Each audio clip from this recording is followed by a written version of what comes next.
Have you ever wondered why some investors do so many deals? Well, I can tell you why. It's because they have a steady stream of incoming leads. Years ago, I was listening to a marketing expert talk about how he could pay Facebook, Google, and other platforms, and in return, they would send him a steady stream of qualified leads. Of course, this was a different industry, but it directly applies to us as real estate investors. If we're willing to pay for leads, we can have an endless stream of incoming, motivated sellers. And our next guest did just that. She already had a thriving real estate business specializing in seller financing, but almost all of her deals were through active prospecting. After working together, she implemented a couple marketing channels and immediately started attracting a swarm of incoming leads. Listen up as we talk about turning on the switch with Gabriella Vachon. If you haven't already, please subscribe, rate, and review the show. Nothing will help the show more than having listeners like you positively position us in the rankings. Calling all real estate investors. Are you ready to get off the real estate income roller coaster and learn the proven lead generation strategies the experts are using to consistently generate profitable real estate deals? Then you're in the right place. This is More Leads, More Deals, More Profits with your host, Mark Lane. Let's get started. All right, podcast listeners, super excited today. I have a dear friend, coaching student, and investor, Gabriella Vachon, on with us today. And she's going to be talking about turning on the switch. And so just before we get into that, I kind of want to talk about what that means, turning on the switch in your lead generation efforts. Turning on the switch is really going from a place of trying to find deals and all of a sudden turning on the switch and you start generating leads. And that's kind of exactly what's happening with Gabriella's journey, really over the last, I would say, few months as she started implementing different things. So listen up, just gonna give you a lot of good information. So Gabriella, welcome to the show. Hi, Mark. Thank you for inviting me. I'm very, very excited to be here and talk to you about what we've been doing in the last few months. Absolutely. So thank you. I'm very humble. All right. Well, if you can just start, tell listeners where you started at, not necessarily from the beginning, but kind of where you've been at over the last couple of years up until the time where we started doing some coaching together. Like, where were you getting your deals from? Well, I'm being my focus in my business has been flipping properties, and that was taking a lot of my time and energy. Really got burned out from doing so. My deals, I've been getting them. Was getting them from wholesalers, mainly, also from real estate agents. But those were mainly the two ways. I had some, we had placed some band designs on and off, but we were not consistent on it. Okay. So when you were getting deals from, let's just say other people, right? Like they kind of had control of those deals. Did you ever feel like you lacked control, in lead generation for the fact that you're Yes, always like waiting on somebody else to deliver those deals to you? definitely. And I think, and that's one of the reasons I decided to learn more and study more and get with you, is because out of frustration. Wholesalers used to bring me list of properties, but they didn't have much spread for me just to go and do improvements to the property. And even the values that they would tell me about these properties were inflated, so they were not even real values. So it was getting discouraging, and there is so much competition on the MLS that it's hard to it's getting harder to find deals out of the MLS only for flippers. Yeah. Right. And don't you think that like what I've witnessed with people, especially they're struggling lead generation, is Yeah. that that's usually the place that people go. Like the people just don't really know what to do, where to go, how to do it. And so they do what they've always done, which is generally the MLS, or sometimes they go to the county auction. Like that's most people's source of deal flow. Oh yes, and that's where you will find the most competition, and you will have to bet you and that you will run the risk of paying too much for a property. Absolutely. It's And just so that's one thing I would say because is, yeah, that's one thing I say is when people buy from those two lead generation sources, the only way for them to get the deal is by being the highest paying buyer. Yes. And I had to add to this, it is something one, and I started thinking I need to find another way to get deals. It is because it's now interest rates are very high, and it's becoming even riskier to get in a property where I am over paying almost retail value. There is not much room, and I'm paying interest to the bank. So it can be a dangerous combination just to get in something where there is not much of a spread. Yeah. Yeah, and I think it's what everybody's struggling with. I mean, it's like when we have a great deal, it opens it up to us as far as, we want to wholesale, we want to flip it, we want to hold as rental property, we want to do seller financing.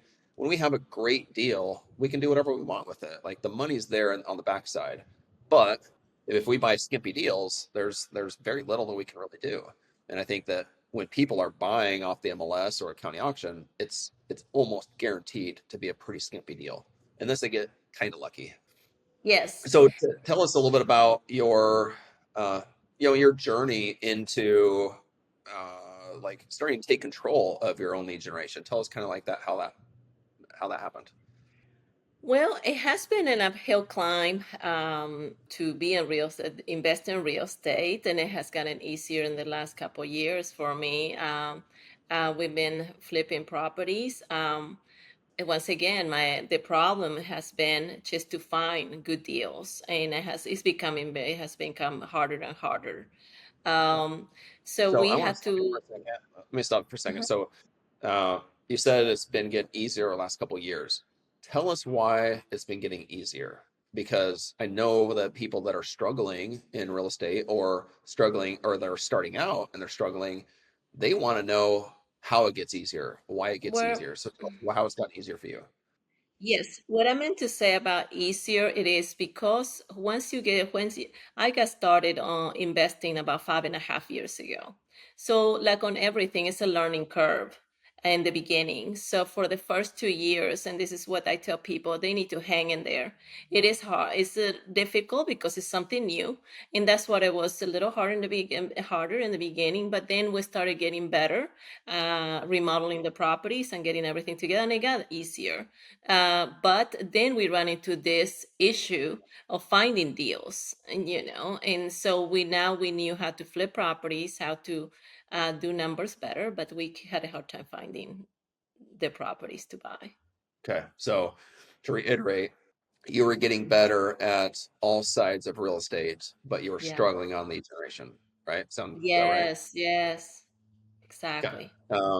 Yeah, and I found myself in the exact same situation in 2016, 2017, so I can totally relate. So, what have you done, from the time that it started getting harder to find deals, and what have you done since then till kind of now to where maybe the lead generation has picked up and it started getting easier for you?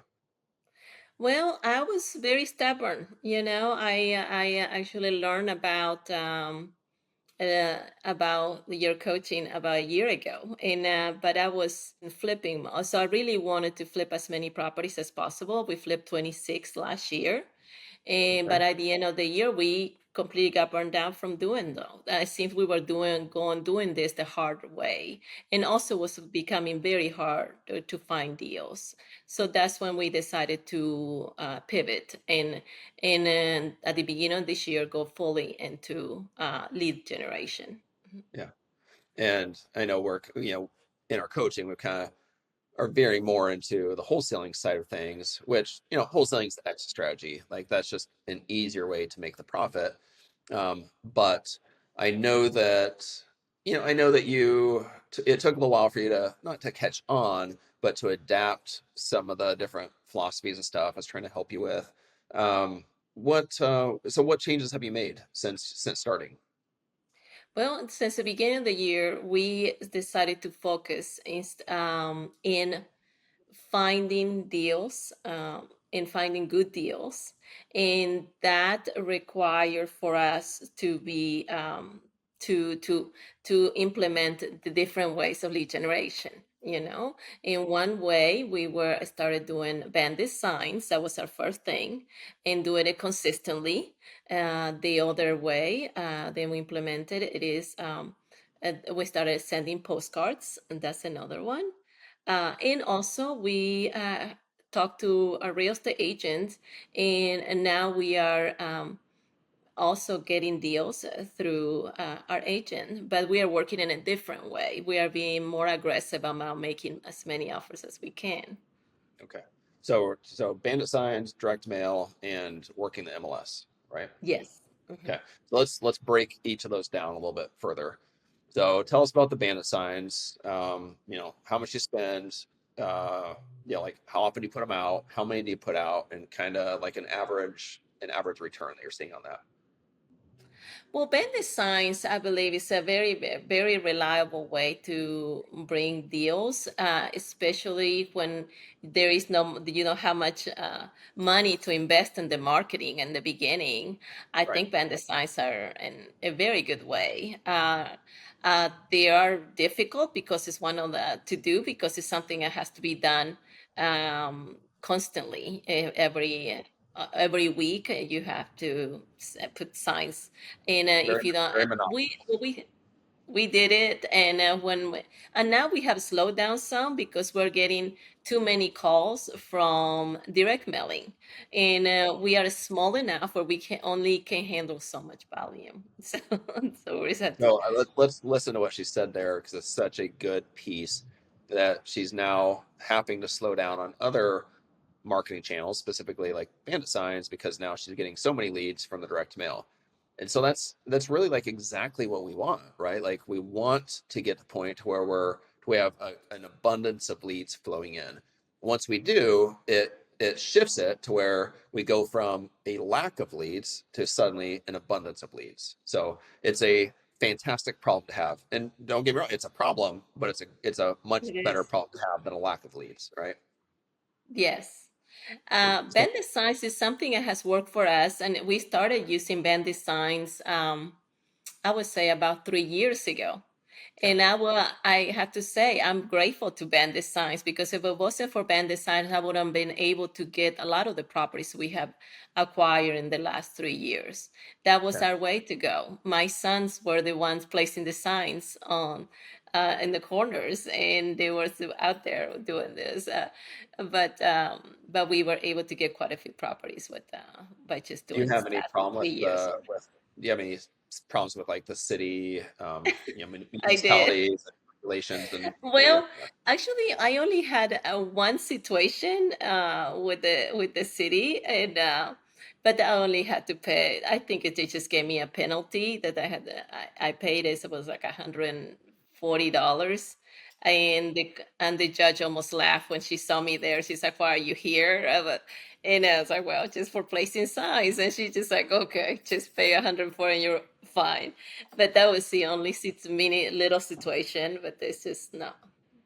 yeah. And Okay. we place a lot of signs too through the years. So did you have a specific count that you would place, each Well, week or you know, anything? to be honest with you, in the last 3 years, we were not good at keeping the data like we needed to do, like we're doing now, right? Yeah. But I would have to say we were investing an average about $1,000 per month on it. So I mean, I remember I mean, it's been a long time since I've done it, but when I Hmm. did it, I felt like when we would get the best results out of it, we would do about 200 per weekend. And 200, 200 per weekend. We were not doing them. We because I didn't have the manpower. We were only doing about 50 per weekend. Yeah. yeah, and 50 will work. But I Mhm. noticed that once I got up, like I kind of kept pushing it. And when we got to the point of 200, I mean, the city was covered with them. I mean, they were like Yeah. everywhere. But I would have a friend with me, and like we would just go. It would take us, I think, like 8 hours from Friday Mhm. night, like once the sun settled, and then like we go until like early hours of Saturday morning. Like it took a long time to get all that. Yes. Yes, but I had to say to if you want to try the band designs to anybody who wants to try it, I got a great result by just doing from 30 to 50 a week. Yeah, So, yeah. I think I and would say we like were 50 is a good starter point. Yeah, 50. Yes, and I was getting great results, and I'm talking for us in a small company, which is getting, like 2 to 4 deals a month, which is it worked very well. But we also the people that will call on band designs are very motivated too. I I would agree. I and would agree with that. If they're seeing a Mhm. sign on the side of the road and they're willing to pick up their phone and call off of a little sign on the side of the road, probably a pretty motivated seller or yeah, Yes. seller. Yes. So, and just because it's hard to do, not too many people do the signs too. I saw a lot of they go the easier route, which is direct Yeah. mailing or some other Yeah, thing. and it's not really hard. It's just consuming. It just takes It's time time and energy. consuming. Yes. Yeah. Yes, it's time, but it's much easier if you do it with two people. I think I used to do it with my sons in the beginning, and my son would be placing the signs, and I would just be the one driving. We used to do, and I think we would just do 30 to 50 like in 3 hours, and it was not that much time. Yeah, sounds about right. Okay, so then let's jump into, so we got the band of signs. Let's jump into the MLS. How did you do the MLS before you were doing the way you do it now? Like, how are you doing it then, and what changed to how you're doing it now? Yeah, well, right now we are working on still learning on how is that going to play out. It is on I'm learning on the MLS. I have to be a lot more aggressive on my offers, and it's all about the volume, Yeah. right? So it just in I have been always kind of the type to be a little bit more shy about to being very aggressive, but now I have become more aggressive and getting better deals because of that. And what we have instructed our agents to do is just to send us information on properties that have been on the market for over 60 days, and Okay. so we focus on those properties and then on a price range that works for us. And in our case, we look for anything under 200,000. Okay. So, but do you have any type of like a method of operations, anything to where you are doing kind of like the same thing on a consistent time frame or making so many offers per day or per week? Do you have anything that's more regimented like that? Well, right now we're trying to, well, our goal it is just to be making at least 20 offers per week, in that's what we've been shooting for. Now, because we are kind of new on the deal lead generation, we are getting a lot of incoming value from different sources. So we're trying to figure out what is going to work, because now my next concern it is manpower, right? This is solo between us, so it's just we need to get more people that will help us Yeah. with Yep. the And I mean volume. that's exactly what happens is Mhm. when you really start to get deep into lead generation, it'll show you what your other bottlenecks are. And so Yes, your finding other it's very bottleneck is, clear. your ability to handle the incoming leads, like your management, manpower, like how are you going to sell all the deals? Like those are all great problems, but they are still problems. And so it's either one, you're going to have a lack of leads and a lack of deals and a lack of profits, or you're going to have a lot of leads, a lot of deals, and a lot of profits, but that's all gonna mean additional problems that you have to solve. And this is, and to be, and Mark was something we haven't focused on lead generation before, like we have, and we have been getting serious about this and investing money on it and time, more than anything, time, for the last 3 months. So everything is changing so fast, so sudden, and we're getting so many things incoming that that's when we are now saying, okay, this is what we have to do. This is how we're going to handle all different things. Yeah. Yeah. Okay. Um, so let's talk a little bit about direct mail. How many pieces have you started sending out? Pieces of direct mail. On direct mail, I know that we have sent 8,000 pieces, and and we are doing it in a 30-day period. Like, so we will have a batch that will be delivered per week, like the exact same amount per week. And I the amount that we pay, I believe, is about $3,400. Okay. Yeah. And I know we just talked about this, but Uh-huh. so how many deals have you gotten from the direct mail? I know you got like one for sure, and then you got sounds like Well, another we one have that's started. We have done it once, and we are in this time, and we have gotten 2 deals already. And then from our lead generation from the MLS, we have got another 3, and that was just in the last 30 days. yeah. So let's just make sure we clear the air here. So went from, like somewhat random deal flow to she turned on the switch and that now she's looking at 5 deals in a month, right? 5 deals in a Yes, month. And like that's pretty good volume. I mean, you're probably like it would be a guess, but I bet you're in the top 20% of real estate investors in the country when you're talking 5 deals a month. So like that's yes, and what is more exciting is about the amount of profit per deal, right? It is, and so I'm very, very excited about that too. Mhm. it's such an important piece because we don't want to, generate leads and do all these deals. It's not really about more deals. I mean, granted, we want enough to make sure we're bringing in enough income, but there's so many people that think that more is better, and it's not always the case. I've known plenty of people out there that do 100 200 plus deals a year, and they barely squeak out a profit because their operations get so heavy with labor. So that's not good either. Like I would much rather be at a 40 50 60 deal per year range, run nice and lean and super profitable. So like I think where you're currently running is a great place as long as it's nice and consistent throughout the year. Yes, and for me, it's very important to still have time for myself, to have my time for my kid, for my children, for other things. So I'm trying to balance it out. I just don't know one into this where it's just so overwhelming. I don't even have time to make myself a cup of tea. So it just still isn't a small, our business small. It's been, my sons are the one part of my business. And so it's a family owned business, small. And for now, I want to keep it that way. And so I'm just trying to, I think we'll have to control the lead generation part, or it's not too much.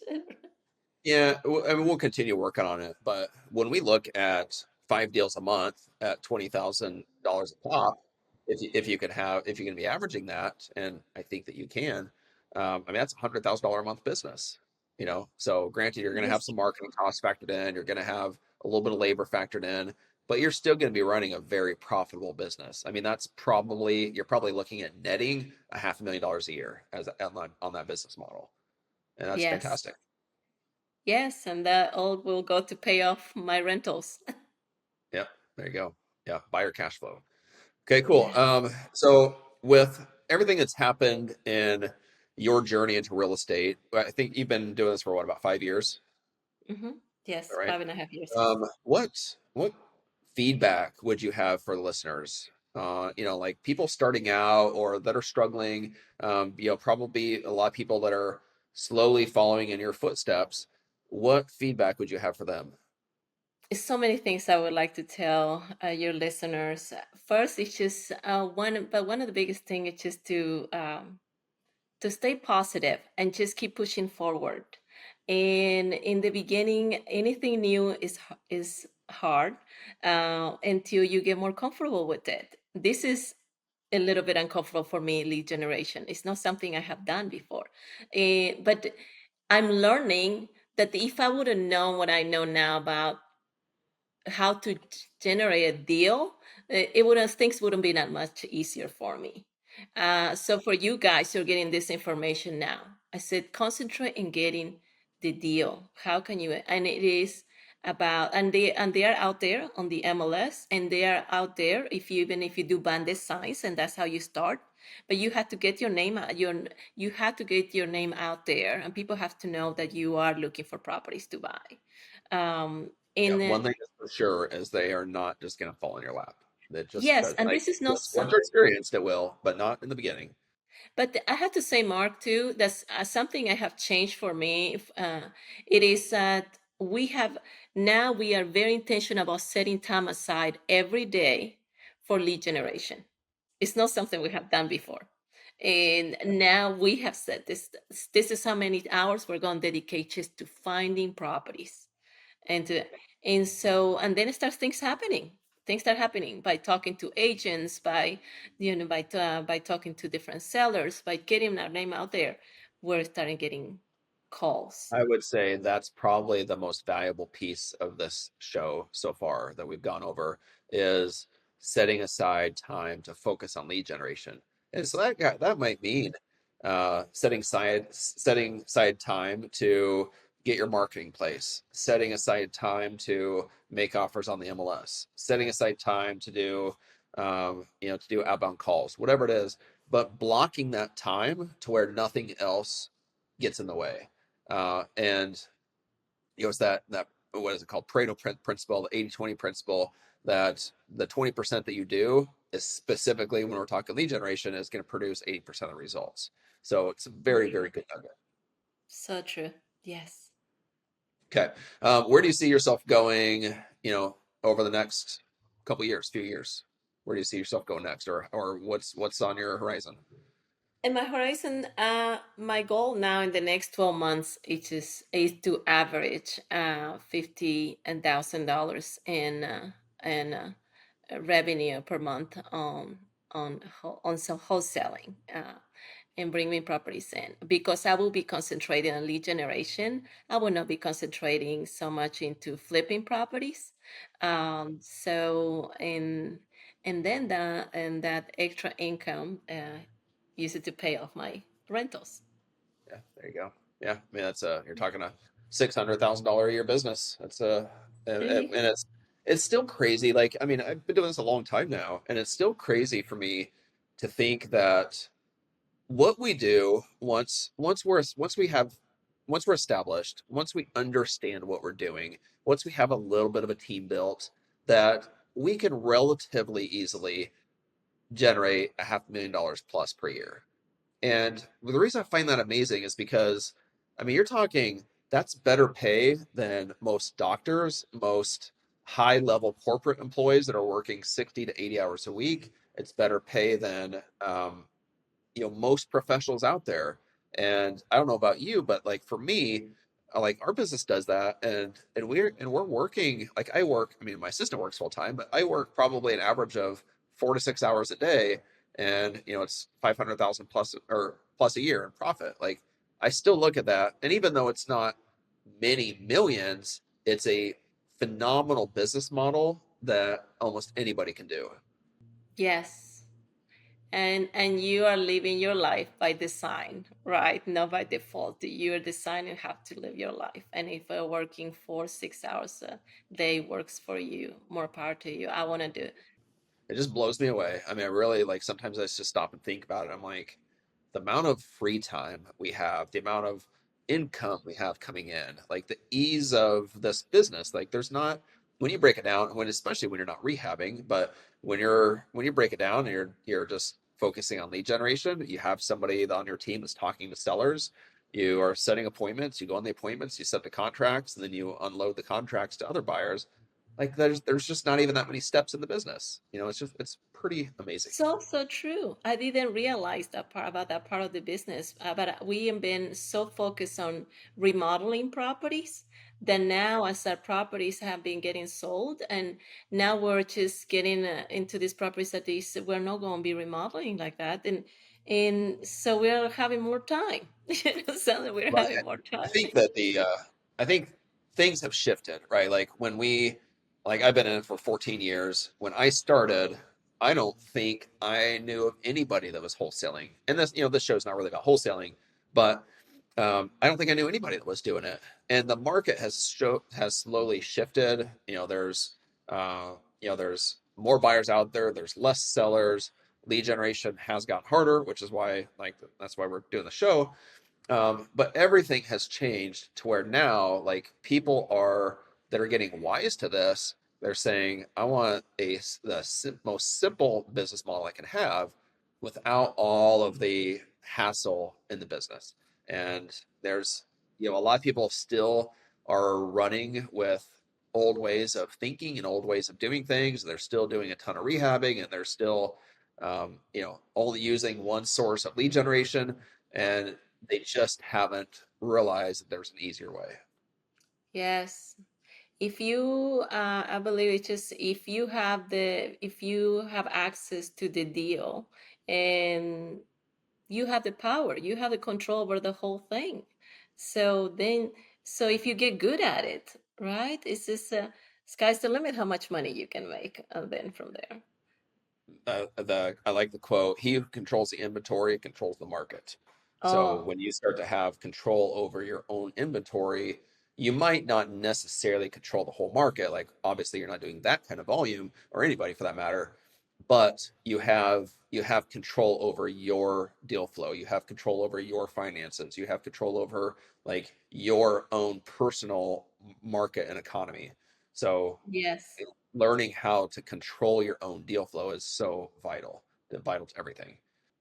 Oh, Okay, yes. so I know you mentioned, like being consistent, working hard, being positive. Anything else you want to? We're gonna tap out here, but anything else you want to leave the listeners with? Um, I just Yes, it says keep on going. You have to keep on going. Life is short. You dream of owning, getting to buy rentals. So you want to flip properties. Do you want to become a wholesaler? Just go for it and learn as much as you can and concentrate on lead generation. You have to concentrate on how to get the deal first before anybody else and get good at it. And then the rest is much easier. Yeah, I had just posted it on I'm a guest on somebody else's podcast tomorrow, and I was doing a slideshow, and of course, I've used this quote many times, but it's Gary Keller's quote, which is, "If you are converting at the necessary conversion rate with the amount of leads that you're currently getting, are you making your desired income? If you're not getting your desired income with your necessary conversion rate, then forget everything else and focus on lead generation." So the Well point said. is that, I mean, Gary Keller built Keller Williams, built a multi-billion-dollar company. If there's anybody who knows lead generation, it's him. So So the point true. is, don't focus on all of the other things that are out there. There's lots of things we can focus on in the business, lots of things we can spend our time on.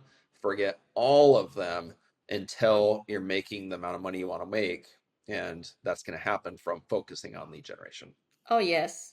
In each of these deals, I think it can change your life, right? It really can change your life to get good at this. It's, I give an example, even on these 5 deals, the potential profit on those, it will be above $60,000 Yeah. easily on those. So it's just one of those things. It can make a Yeah. huge difference for a lot of people. Real quick, what's the best deal you've ever done?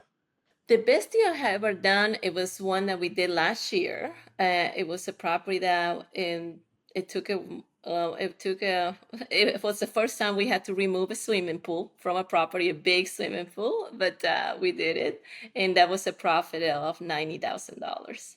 Oh, it's a good one. Nice. Yes, it That was. was just a straight fix and flip. It was a fix and flip, Yeah. yes, in an area that a lot of investors overlook, but it's an area where it's growing, and it was a great house, and it was a great property.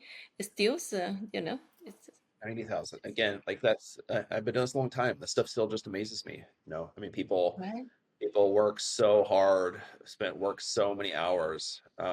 Like I know that you saw the deal I did last month, where it was a $85,000 wholesale profit. Like we went in for a week, threw a little bit of electrical in there, cleaned it out, put it back on the market, sold first weekend, made 85,000 on it.